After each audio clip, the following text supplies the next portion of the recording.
This is Tom Fox. Welcome to the newest edition in the Compliance Podcast Network. My latest podcast, Compliance and Coronavirus. As the voice of compliance, I wanted to start a podcast which will help bring both clarity and sanity to the field of compliance, the compliance practitioner, and indeed the compliance profession during this worldwide health and healthcare crisis. Taking up a variety of topics as diverse as working from home, to sporting events, to the role of the board of directors, to crisis management, to the role of supply chains. We will look at all of these in this podcast. If you have a topic you'd like covered on compliance and coronavirus, please let me know. I'd be happy to do a podcast on it. In this episode, I visit with Mary Ann Faremouth. Mary Ann is an executive recruiter and professional recruiter in the energy industry. She talks about the steps you can take if you find yourself economically dislocated and how you can use this opportunity to assess not only where you are professionally, but where you may want to go professionally. It's a fascinating episode for those facing economic dislocation. Hello, everyone. This is Tom Fox back for another episode. And today I have with me Mary Ann Faremouth. And Mary Ann has been a long time and long-term recruiter in the city of Houston.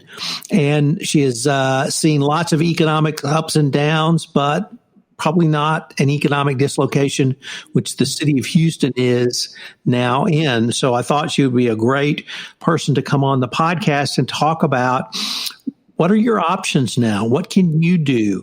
How can you think about your future in a time that, at least in the city of Houston, things could be looking pretty bleak in the energy space? So, Mary Ann, with that incredibly depressing introduction, first of all, welcome and thank you so much for taking the time to visit with me today. Well, thank you for having me on your show. It's always a pleasure to visit with you, Tom. Yeah, one of the things that has struck me about your story is that I don't want to say that you followed your heart, but you've certainly followed your passion. And your passion in helping people, your passion in working with people, your passion in helping people understand a little bit what their passions might be. So how do all of those great strengths that you have used in business, I won't say how long, but let's just say over 25 years, can really come into play now in perhaps ways people are not thinking about? I think that in some ways, I have had the good fortune of having a lot of disaster in my life. Now that sounds crazy. It's kind of an anomaly, but what I mean by that is sometimes when things really fall apart, it's a chance for you to build them back together again in a more productive way. And, I don't think all the time failure or loss or destruction is all that bad. I think if we can learn our lessons from it and really seek, an inner search or do a self-inventory of what we can do with skills and abilities, I think sometimes those tough times can turn out to be the best of times, and that's what's happened to me. I have always had a determination or a knack for helping people and using my skills to make a contribution. And I think I had a wonderful dad that believed that, he told me one time, he said, you can achieve anything you want to achieve if you work hard enough and you have integrity. And I believe that, and that's what I've done my whole life. But I think right now, Tom, we're in a situation where many people are concerned and full of fear as far as where they're going to go from here. And I think what we need to do now is to not look at it as an ending, but as a beginning, and to look at our skills as far as what they are, to how are we going to transfer them into something else. And I think if we it's all about mindset right now. I think we have to start with mindset. If we keep our mindset positive and believe that we will get through this and come out on the other end better, I think we will. But I think if we wallow in self-pity and, oh my God, what am I going to do? That's when fear really takes over. So I think my passion has been, as I said, to help people, but also to be more of a holistic recruiter, to analyze who are you, where are you right now, what is the skill set we have, what's in this toolbox, and what are we going to do to make it marketable in today's times. Mary Ann, in part of your story that you have shared with me on another podcast, you've talked about how people with certain skill sets, certain degrees, or professional degrees, who wanted to go in a completely different direction, they really didn't know how to approach that. And you actually helped them to think through a process and a path to do so. Can that same skill, the Faremouth method that I've heard you talk about, be utilized in this time of economic dislocation to help someone really assess their strengths? Absolutely. It's a 5-step method. I do have a trademark on Faremouth method, and it's a 5-step method that's very methodical to help you really get in alignment with who you are, where you want to go, how we're going to get there, what are the challenges involved in doing that, making a difference and going after it, and taking the time to do it right in the meanwhile. So yes, the 5-step method that I have developed, I think, is really of paramount importance right now. It's in my book, Faremouth and Company, Revolutionary Recruiting. My company is Faremouth and Company. On my website, faremouth.com, you can find it. But yes, I think that 5-step method is really going to be utilized right now, because I think that if we have a method or a process to go through, as you mentioned, Tom, to get to where we want to go, it's always easier to do it, I believe. Really are one of the I'm not quite sure how to phrase this. I don't want to say forward-thinking people, but you're one of the most positive people, I guess that would be the right phrase, at this point in time. We are both in Houston, Texas. We're both at the center of this economic downturn, and yet you're telling people, think of this as the beginning. Think of this as an opportunity to move in perhaps a different direction, perhaps reassess where you are, perhaps do something that you had not considered.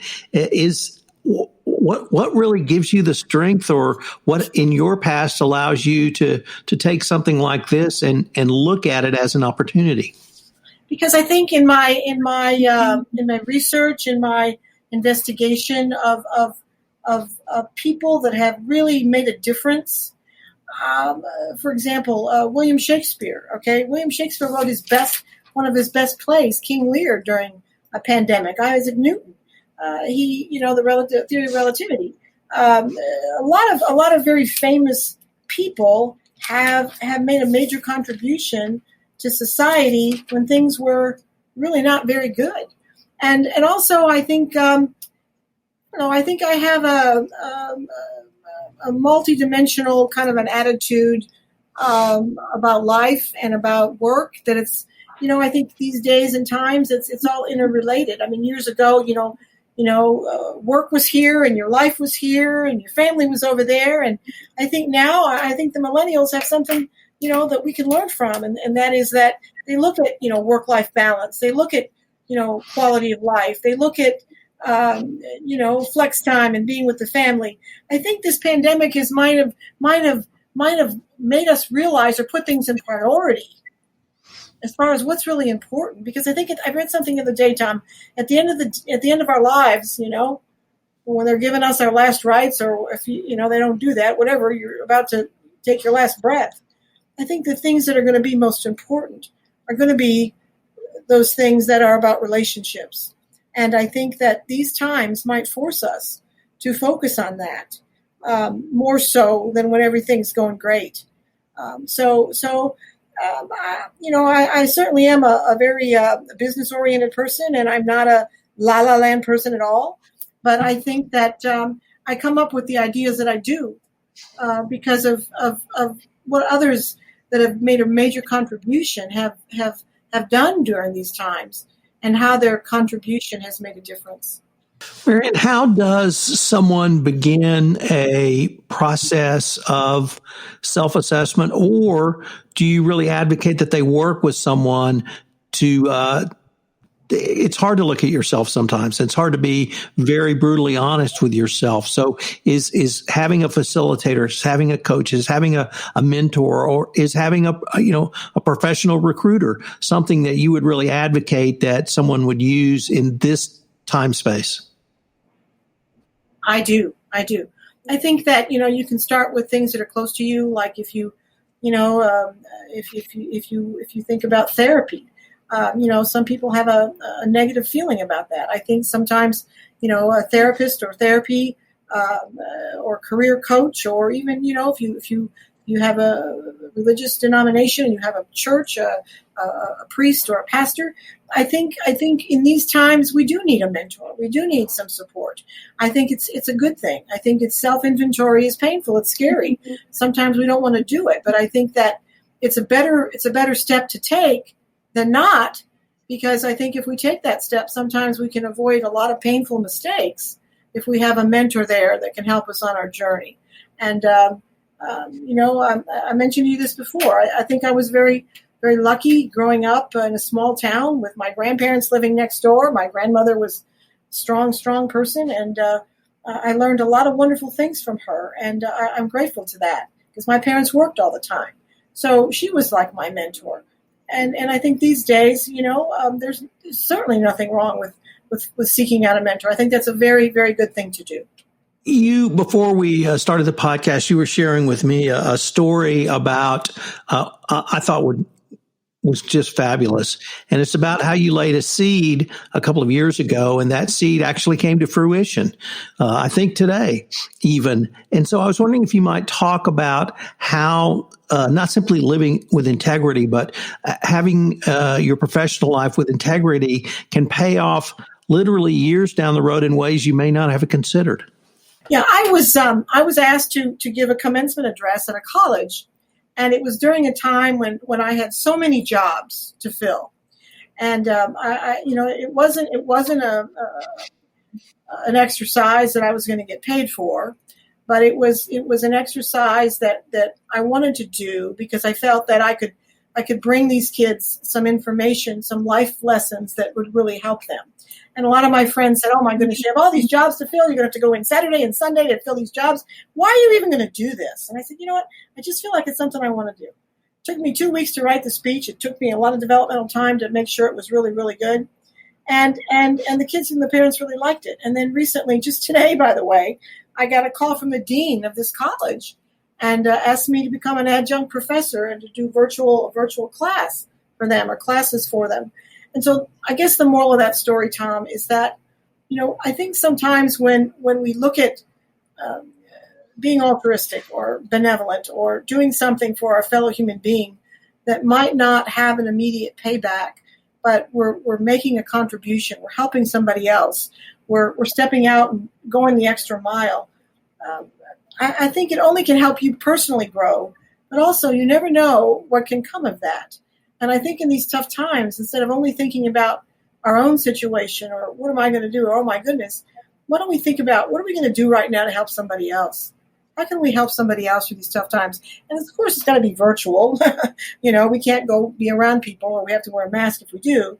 But I think that, in my opinion, those kinds of things, at the very least, help you become a better version of who you are. But more importantly, can also make a contribution that maybe will help you grow professionally and personally down the road. Mary Ann, unfortunately, we are near the end of our time, but I was wondering if any of our listeners wanted more information on yourself, on the Faremouth method, or in remarkable recruiting. Where could they find out more information? Okay. My website is faremouth.com. That's FAREMOUTH.com. My book, Revolutionary Recruiting, is on there. And my company is Faremouth and Company. But you can find my book at Amazon.com. You can find it at BarnesandNoble.com. And then, of course, go to my website, Faremouth.com. And what I do, I also am a career consultant, so I also work with people consulting and working with them in the midst of change. So those are the services. I guess I call myself career, consultant as opposed to recruiter just now. But anyway, that's what I do, and that's where you can find out about me. Mary Ann, thanks so much for coming on to visit with me, and I look forward to continuing the conversation. You too. Thank you so much, Tom. Hello, everyone. This is Tom Fox again. I'd like to thank you for listening to this episode of Compliance and Coronavirus. If you have any questions or you have a topic you would like explored on this podcast, please shoot me an email at tfox@tfoxlaw.com. Also, as a call to action, I would ask if you could to please tell one of your friends about the podcast so we can spread the word out about the newest podcast on the Compliance Podcast Network. Also, if you would leave us a rating on iTunes or a review, it would greatly help get the word out about this most important podcast over the next several months. Thanks again for listening, and I hope you'll join me for our next episode of Compliance and Coronavirus. This podcast is a production of the Compliance Podcast Network.